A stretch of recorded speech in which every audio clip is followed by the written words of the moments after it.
Boy oh boy, is patch 4.3 almost here. Have you guys watched the live stream? It is absolutely fantastic. It is actually the final live stream of the year. Guess what? 2023 is ending soon, guys. Wow, how fast has it been? And coming into patch 4.3 is definitely our Navia. Oh my god, you guys have no idea how long I've been waiting for her to be released. Well, now that I said it, I think you guys also do know how long we've been waiting for Navia. So yes, she's definitely going to be coming in patch 4.3 alongside with the other three very important rerun character is going to be appearing. And so as usual, guys, today on the channel we'll have a very important video of the patch discussing all of the character that will be coming in patch 4.3 and giving my personal advice into which character would be the best if you are deciding to pull and whether or not you actually should be pulling on this 4.3 banner. Primogems has always been the most troubling grinding to get in Genshin Impact. You've just managed to pull it for your favorite character. Now you want to get their weapons and constellation, but no primos.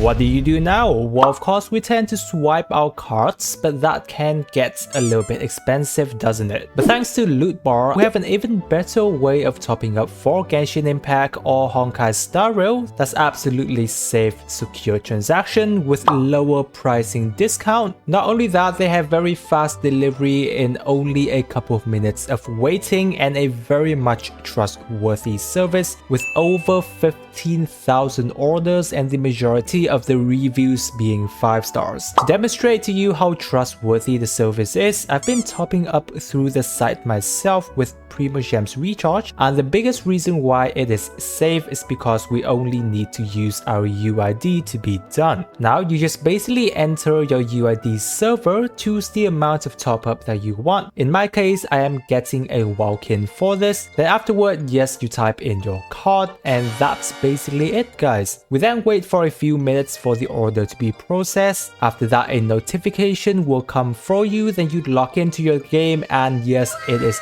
there for you. So surprising at how fast it was done that I went ahead and did another order, this time going for the highest top up in Genshin Impact. I go through the same process again. There are of course many further discount codes that is currently available on the site, guys, so there are chances for you to top up at even lower price. After the payment went through, it's the same. I just waited for a few minutes and it is done. Log into my game and there you go, my Primogems are there. You're seeing this amount because I haven't top up since Genshin reset in patch 4.1, guys, so I got basically double amount. As you can see, it is very fast and secured. Now on Loot Bar, you can also have the option to top up multiple times in a row, like from 2 to 10 times in one payment. And since the site has that discount percentage off, the higher you recharge, the more money you will be able to save. You can, for example, purchase a 6,480 Primogems Genesis Crystal times 4 times, and that goes for only $295, which if you do the math, it would save you nearly $100 compared to normal Genshin top up. So guys, if you're usually topping up in Genshin Impact or Honkai Star Rail, be sure to check out Loot Bar as it can be a great way to save your money, especially if you're topping up a large amount. Check out the link to Loot Bar in the description, guys. You'll get a free 5% off coupon.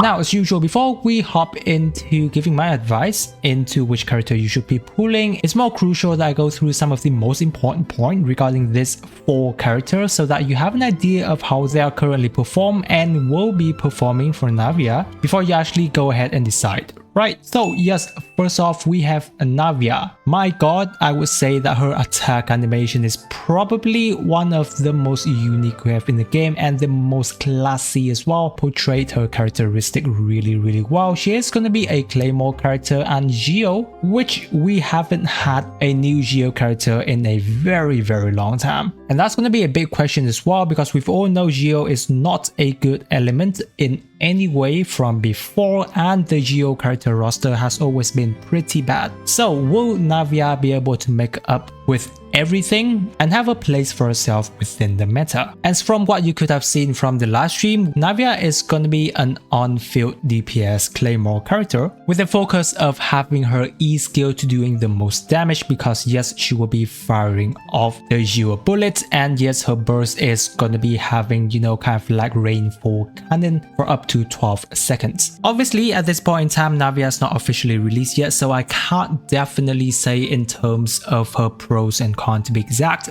but from all of the information that we have from Navia, here is something that I can say about her at the moment, is that Navia might be the very first Geo DPS that's actually very much usable, though still not going to be top tier, but pretty good from what she is designed to do. She kind of works in similar ways to how Lini does, which is like a giant elemental skill nuke, because her E skill scaling at this point in time is monstrous, guys. I don't know if it will be fixed when she comes out, but in terms of what her current number is saying, it is very, very high. Now how her kit is going to be doing is that you're focusing on having crystallized reactions and you picking up those crystallized shots so that she can buff her E skill to do even higher nuke damage. So it's actually a good thing to see that Navia can focus more on having reaction teams, because you are required to do reactions in order to have crystallized, in opposed to the past where many of the times Geo DPSs really only have a couple of teams where most of them is going to be mono Geo, and yes, that definitely can get boring at times. So definitely for Navia, I am very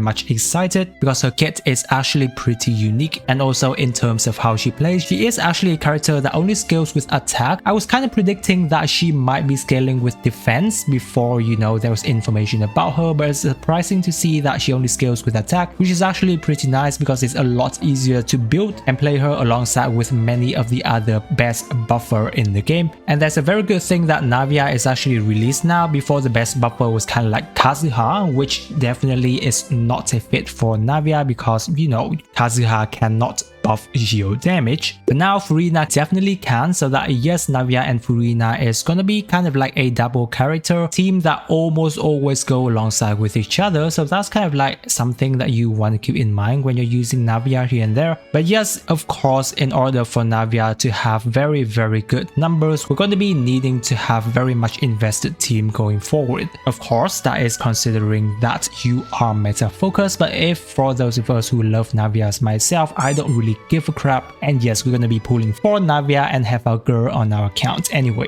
Right, moving on, we have Raiden Shogun is finally coming back after quite some time. So Raiden has always been notoriously known for how powerful she is, especially when it comes to having more constellation the first, because yes, of how powerful her burst nuke damage is, and together with all of the burst buffing her attack is able to do, Raiden has always been in some of the best team that we have in Genshin Impact. Furthermore, she has access to good energy regen for your whole team as well as electro application. Not to mention, she does especially well in Aggravate and Hyper Bloom team, and her E skill is able to trigger Hyper Bloom really well just after Kuki Shinobu. Therefore, some of her best team she is definitely able to function really well in. So even though she has always been good from the time she was released, there has been a lot of changes towards the meta recently, especially when we come to Fontaine, and definitely after Furina has arrived. Is Raiden still pretty much a character that holds up her top meta tier? And I would say at this point in time, it's very much competitive for Raiden Shogun, not just within her electro DPS niche, but overall there has been so many good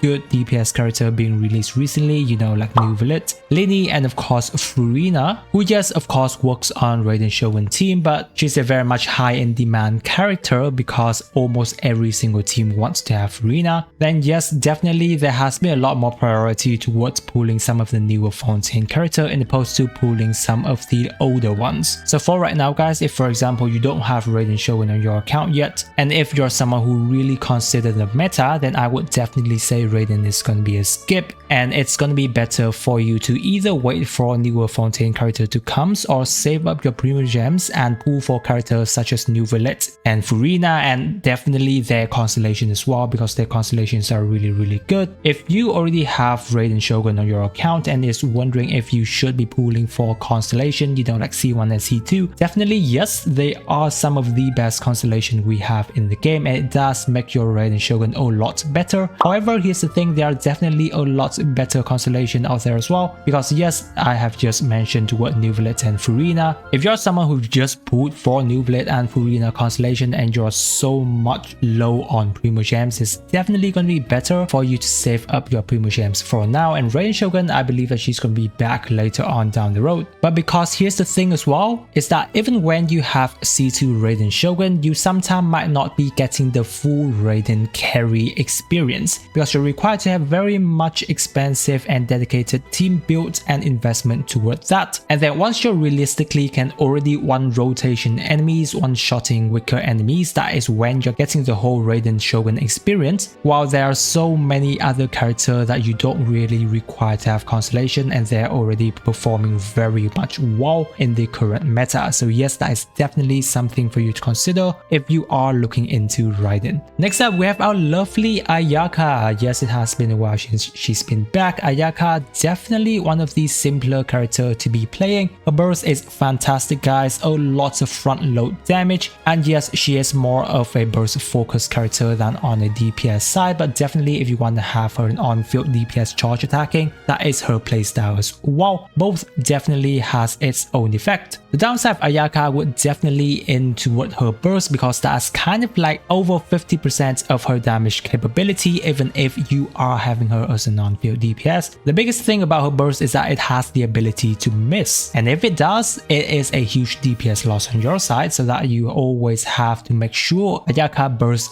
always hit their targets. Now here's the thing with Ayaka, is that she is very much in a competitive element, because cryo elements are generally being outclassed now by dendro reaction based team and of course hydro element team as well, because now we have characters like Nuvolid and Furina. So yes, Ayaka is going to be having to do a lot in order to catch up, and she does require for you to have a hyper investment in order for her to do really well. Like if you've got all of the 5-star character on her team already, like if you've got a high constellation Shenhe like what I have on my account, I have a C3 Shenhe. If you have like Kazuha, Kokomi, having Miss Splitter on your Ayaka, and yes, and you're trying to go for her constellation, definitely that's when Ayaka is able to compete with the meta now. Not to say that she's really that bad, but within in terms of how the meta have changed, cryo characters generally have to do a little bit more in order to catch up at this point in time. So yes, if you are pulling for Ayaka, do keep in mind that you do have to invest a little bit into her in order for her to do a fantastic. And then yes, our lovely Yoimiya is here as well. Absolutely one of the strongest single targets damage dealer we have in the game. Very easy to play because you're just hitting her E skill, pressing her normal attack. Obviously she needs a very good team to run alongside with her as well, but after you're done with that, yes, you're just pressing her normal attack and delete enemies. However, on paper that seems to be okay, but Yoimiya within the meta can be a little bit of a deception at times, for you can see that Yoimiya's numbers where she's like 10% or 5% less than Hu Tao. However, here's the thing with Hu Tao is that she can realistically run without defensive utility, while on Yoimiya's team no one is actually doing that. And even now when you're having Hu Tao's massive buff with HP resonance, so much HP, Hu Tao is just so tanky that you don't ever need a shield. But for Yoimiya, you will always need a shield. Even with Furina here, you will still need a shield slot on her team. Therefore, Yoimiya will be needing to sacrifice DPS buff